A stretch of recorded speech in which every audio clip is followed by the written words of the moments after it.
মন্দির সংলগ্ন তার পাশে চায়ের দোকান, একদম গ্রাম্য প্লাস্টিকে মোড়া একটা দোকান, চায়ের দোকান।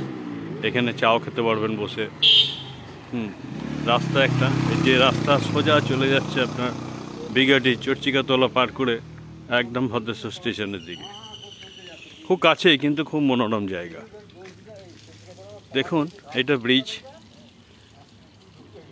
এই ব্রিজটার তলা দিয়ে দেখুন বয়ে যাচ্ছে, এর ঠিক নিচ দিয়ে বয়ে যাচ্ছে ডিবিসি খালের জল। দেখুন এই ডিবিসি খাল, এই জল চলে যাচ্ছে সোজা বদ্যিবাটি গঙ্গার ওপরে।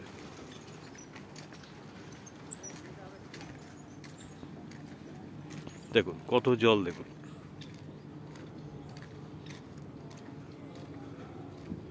এই ডিবিসি খাল সোজা চলে যাচ্ছে ওই যে ব্রিজ, দিল্লি রোডের ব্রিজ দেখা যাচ্ছে,